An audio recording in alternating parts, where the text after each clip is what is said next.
નમસ્કાર મિત્રો, હું નીરવ ગોસ્વામી સ્વતંત્ર સમાચારમાં આપનું સ્વાગત છે।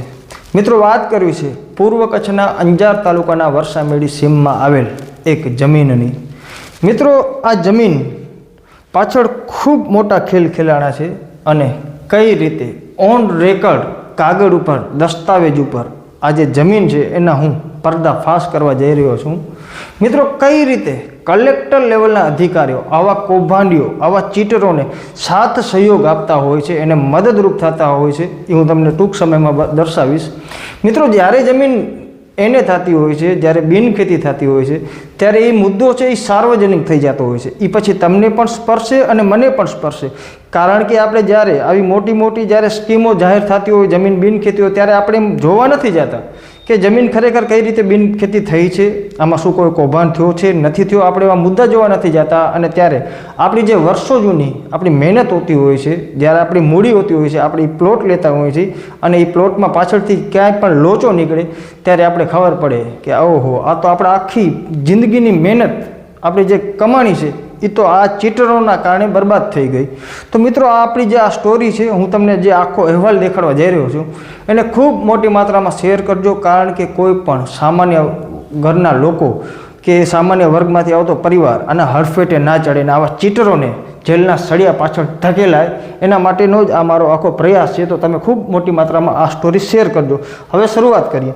મિત્રો, તમે કદાચ સાંભળ્યું હશે તારીખ 2 જાન્યુઆરી 2026ના રૂપિયા 1500 કરોડના જમીન કૌભાંડમાં સુરેન્દ્રનગરના પૂર્વ કલેક્ટર રાજેન્દ્ર પટેલની ઈડી દ્વારા ધરપકડ, ખેતી લાયક જમીનને એને કરાવવાનો આરોપ।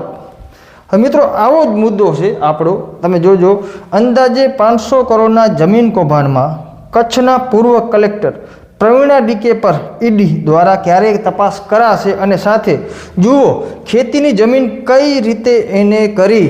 હવે આ કલેક્ટર છે, એ કલેક્ટરે આ ચીટરો માટે એ સાથ સહયોગ આપતા હતા કે ચીટરો માટે મદદરૂપ થતા હતા કે ચીટરોએ કાંઈક કલેક્ટર સાહેબનું કાંઈક કલ્યાણ કર્યું હશે અને ખિસ્સા ભર્યા હશે, તો જ ઓન રેકર્ડ હું તમને હવે જે કાગળ દેખાડીશ, જે દસ્તાવેજ દેખાડીશ, એટલે તમે પણ એમ કહેશો કે આ જે અધિકારીઓ છે આપણા ટેક્સના રૂપિયા લઈ અને આવા ચીટરોને મદદ કરતા હોય તો આવા અધિકારીઓ સાથે શું વર્તાવ થવો જોઈએ, અને એ પણ તમને હું ઓન રેકર્ડ દેખાડીશ।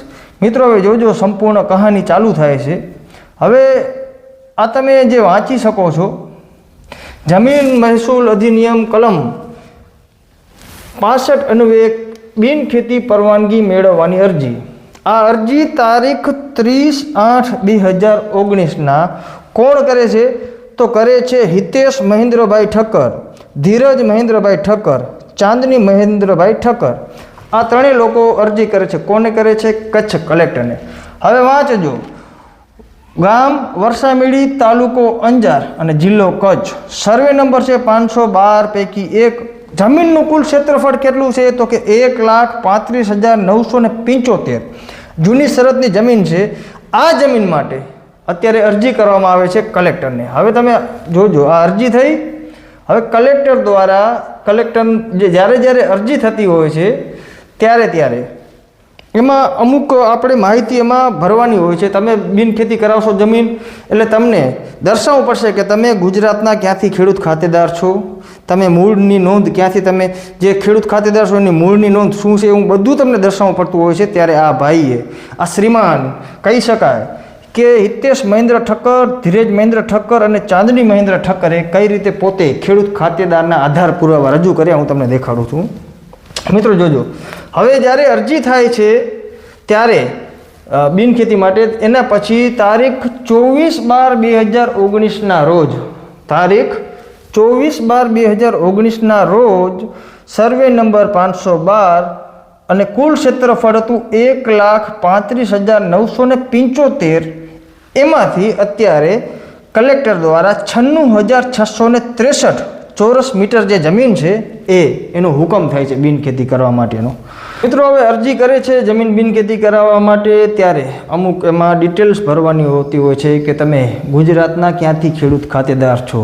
તો આ શ્રીમાન, આ ત્રણેય જે ભાઈ બહેનો છે, હિતેશ, ધીરજ અને ચાંદની, એના દ્વારા દર્શાવવામાં આવે છે કે અમે, વાંચી શકો છો તમે, આ મેં નથી લખેલું, આ એ લોકોએ દર્શાવેલું છે કે અમે ગામ ખેડોઈ તાલુકો અંજાર જિલ્લા કચ્છની સર્વે નંબર બ્લોક નંબર 718 પૈકી 31થી આ જમીન હુકમથી નોંધ નંબર 4842થી આ જમીન ધારણ કરીએ છીએ એવું એ દર્શાવે છે। મિત્રો આ તમે જોઈ શકો છો, આ એ જ ગામની ખેડોઈની આ નોંધ છે 4842 અને એની નીચે આ અત્યારે તમે કઢાવશો ને, અત્યારે તમે ગમે તે જગ્યા ઉપર જે અત્યારે તો તમને પણ ખબર છે, મોબાઈલ ઉપર જ એની નામનું એક એપ્લિકેશન આવે છે, તો તમે ત્યાંથી પણ સર્ચ કરી શકો છો કે આ જે નોંધ છે 1842ની હુકમથી મામદ તુગાના ગણોતિયા તરીકે સ્પેશિયલ મામલતદાર અંજારના હુકમ નંબરને આ બધું લખેલું છે તરીકે હેઠળ મહેન્દ્ર મંગલજી ઉર્ફ રમણીકલાલનું નામ દાખલ કરવા ઠરાવ નકલ નોંધ પાડવામાં આવી। મિત્રો આ તમે સમજવા જેવો મુદ્દો છે। આ 1842 નંબરની નોંધ છે અને આ પણ 1842 નંબરની નોંધ છે।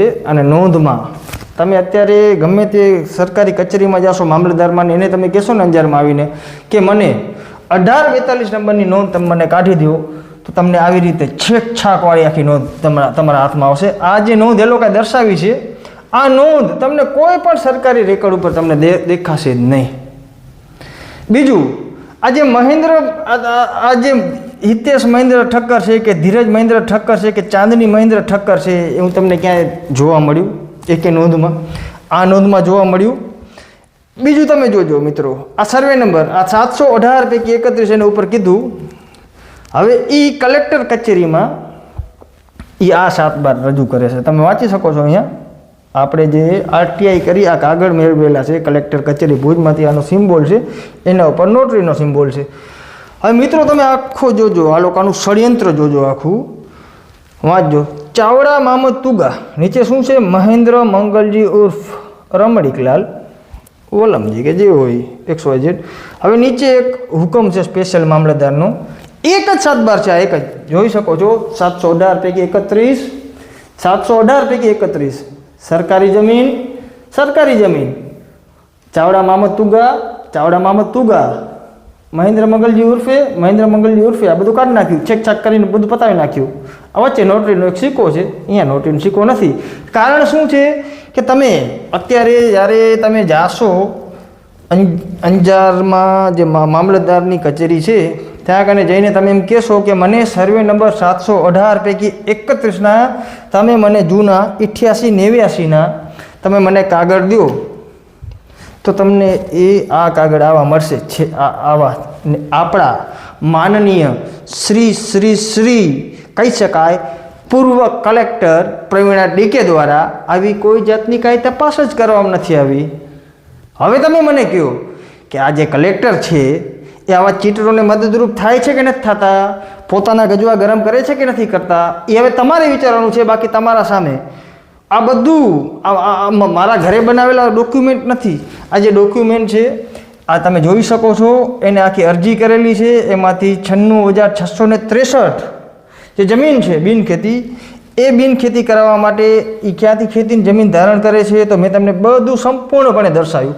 હજી ટ્વિસ્ટ તમે જોજો, તમને મજા આવશે કે આ બધા જે પણ આવા અધિકારીઓ છે જે કઈ રીતે સપોર્ટ કરતા હોય છે।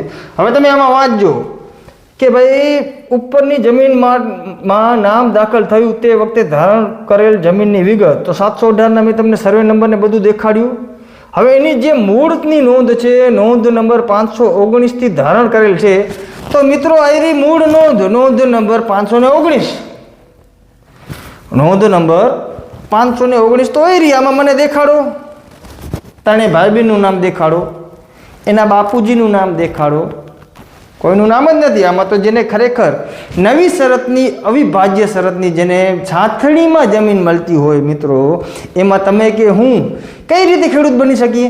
આજે ખેડૂતને ક્યારે જમીન સાથણીમાં ક્યારે મળતી હોય કે જ્યારે એ ખેડૂત છે, એટલે એને નવી શરતની અવિભાજ્યની એને જમીન મળતી હોય છે। તો આમાં તમે વાંચી શકો છો, નોંધ નંબર 519 ચાવડા મામદ તુગા નવી શરતની જમીન, બરાબર સ્પષ્ટપણે લખેલું છે।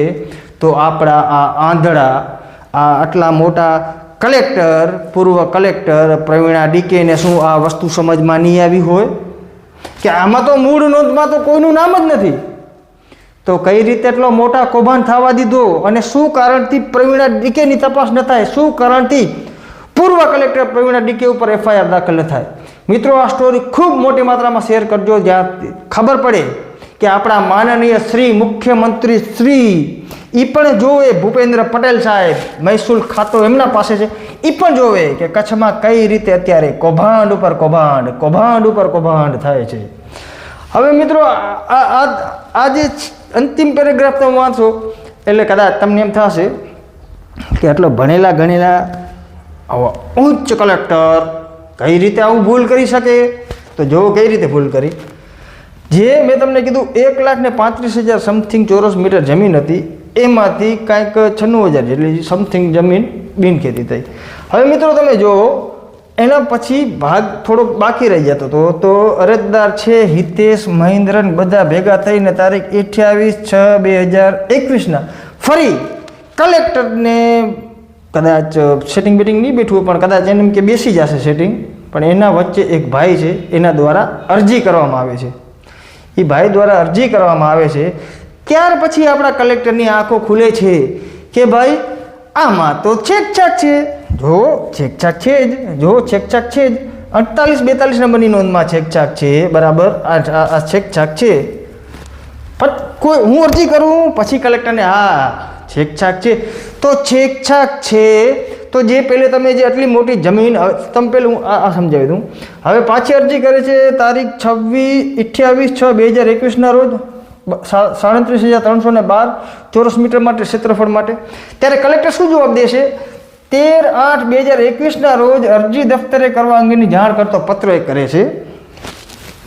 ક્યારે અરજી કરે છે? 26/6/2021 અને 13/8/2021 એને એક જાણ કરતો અરજી દફતરે થઈ, એમાં જાણ કરે છે. તો જાણમાં શું લખે છે કે આ જો સર્વે નંબર 512, બરાબર, વર્ષામેડી અંજાર. ઉપરોક્ત વિષય અન્વયે આપને જણાવવાનું કે તારીખ 29/7/2021 રોજ બિન ખેતી વિષયક પરવાનગી મેળવવાની આપની અરજી કાર્યવાહી માટે સ્વીકારવામાં આવેલ હતી. ઉપરોક્ત અરજી તપાસ અંતે આપની અરજી નીચેના કારણોસર હાલ દફતરે રાખવામાં આવે છે. નીચે જણાવેલ કાર્યની વિષયની પૂર્ણતા નિયમ પ્રમાણે કર્યા બાદ પુનઃ અરજી કરી શકો છો. હવે શું કારણ દેખાડ્યું છે કે સવાલવાળી જમીનમાં આપના દ્વારા રજૂ કરાયેલ ખેડૂત ખાતેદાર અંગેની નોંધ નંબર 48-42 છેકછાક થયેલ છે. નોંધમાં કોઈ પ્રકારનો નિર્ણય થયેલ નથી. જે નોંધ મૂળથી ખાતેદાર હોવાનું ખરાઈ ન હોય, જેથી ખેડૂત ખાતેદારની સ્પષ્ટતા થઈ શકે તેમ નથી. જેથી આપની બિનખેતી માટેની અરજી અમે દફતરે કરીએ છીએ. બરાબર. આખો કૌભાંડ તમને હવે સમજવામાં આવશે, મજા આવશે. ટ્વિસ્ટ જો. હવે બેનને પહેલે ખબર ન પડી કે જ્યારે આ તમે જો છેકછાકવાળી નોંધ, આ છેકછાકવાળા કાગળ, મેં તમને બધી વસ્તુ ઓન પ્રૂફ ઓન રેકોર્ડ દેખાડીશ, બધી વસ્તુ, બરાબર. આ જો મેં તમને આ પણ દેખાડ્યું કે 1/7/12. હવે આ વસ્તુ તમે વાંચો કે આ 96,663 જે માનનીય શ્રી કલેક્ટર સાહેબ શ્રીએ જેને એવોર્ડ દેવો જોઈએ, ખરેખર તો ભારત સરકારે એમને કે તમે તો ખૂબ સારું કામ કરો છો અને તમને આ એવોર્ડ મળવો જોઈએ, કે માનનીય કલેક્ટર શ્રીએ જ્યારે તારીખ 24/12/2019 જે 96,663 જે જમીન, જે ચોરસ મીટર ક્ષેત્રફળ છે, ત્યારે એમને શું ખબર ન પડી કે જે આ જે મૂળની જે આ નોંધ છે, જે એમાં લખ્યું છે કે 18/42 નંબરની નોંધથી ધારણ કરે છે, તો એ તો છેકછાક છે મેડમ શ્રી. તો છેકછાક છે તો ત્યારે તમને ધ્યાનમાં ના આવ્યું કે આ તમે જોઈ શકો છો કેવા છેકા છે. આ જુઓ તો આમાં થાય કોઈ દી જમીન બિનખેતી? સેટિંગ વગર કઈ આ બાબત શક્ય છે? અને હવે તો જગ જાહેર છે કે આમાં ફિલ્મ થઈ છે આ જમીનમાં. જે આ ખરેખર આ 96,663 ચોરસ મીટર જમીન છે, એ કઈ રીતે તમારી નજરની સામે જ મેં તમને બધો આખો ખેલ દેખાડ્યો. આ રીતે જમીન બિનખેતી થઈ છે, હજી સુધી કોઈને કાંઈ પડી નથી. શું કારણ છે? તો કારણ એટલું જ છે કે બધા મોટા માથાઓ ઇન્વોલ્વ છે, કરોડોનો ખેલ ખેલાય છે, કોઈને પોતાની જવાબદારી નથી પડી. અત્યારે આપણા જે ચાલુ કલેક્ટર છે એને આખો કૌભાંડનો પર્દાફાશ કરવો જોઈએ, પણ નહીં કરે. શું કામ નહીં કરે એ તમને પણ ખબર છે. મારું કામ છે દેખાડવાનું, મારી ફરજ છે મેં નિભાવી. ઓછામાં ઓછો 500 કરોડનું કૌભાંડ છે ને આ જો કૌભાંડ ચતું થાય તો અનેક મોટા માથાઓના તપેલા ચડી જાય, અનેક મોટા માથાઓ જેલ ભેગા થાય, સળિયા પાછળ થાય, ઘર ભેગી ના થાય, ઘણું બધું થઈ શકે. પણ જોવાનું એ રહ્યું કે આ તૂટેલું ફૂટેલું ભ્રષ્ટ તંત્રને આપણે કહેતા હોય નરેન્દ્ર મોદીની સરકાર, તો આ નરેન્દ્ર મોદીની સરકાર છે, ડબલ એન્જિનની સરકાર છે કે તમને ભ્રષ્ટાચારીઓ નહીં છોડીએ. હર્ષસંઘવી શું કહે, અમે ભ્રષ્ટાચારીઓને નહીં છોડીએ. તો ન છોડો, પકડો, તપાસ કરાવો, કમસે કમ તપાસ તો કરાવો. શું કારણથી નથી કરાવતા? આ જે પણ આપણી આજે એક સ્ટોરી છે ને ખૂબ મોટી માત્રામાં શેર કરજો ને હર્ષસંઘવી સુધી પહોંચાડજો ને ટ્વિટરમાં ટેગ કરજો કે સાહેબ શ્રી પકડો, પકડો તો માનીએ અમે તમને. બાકી ટૂંક સમયમાં આ જે પણ કોઈ સ્ટોરી છે મેં અત્યારે તમને દેખાડી એના ઉપર કાર્યવાહી કરવામાં નહીં આવે તો ટૂંક સમયમાં કચ્છ કલેક્ટરનો ખુલાસો લેવામાં આવશે આ બાબતે. અને જો ખુલાસો નહીં આપે તો ઓછામાં ઓછા 50 જેટલા પત્રકારોને સાથે રહી હું કચ્છ કલેક્ટર કચેરી મધ્યે પહોંચીશ અને આ બાબતનો ખુલાસો લઈશ. અને જો ખુલાસો નહીં મળે તો તમને પણ સમજી જવાનું છે કે આમાં કેટલા મોટા પાયે કૌભાંડ હશે. મેં તમને આખી સ્ટોરી દેખાડી. તમે શું વિચારી રહ્યા છો સ્ટોરી લઈને મને કમેન્ટ દ્વારા જરૂરથી જણાવજો. જય હિન્દ, જય ભારત.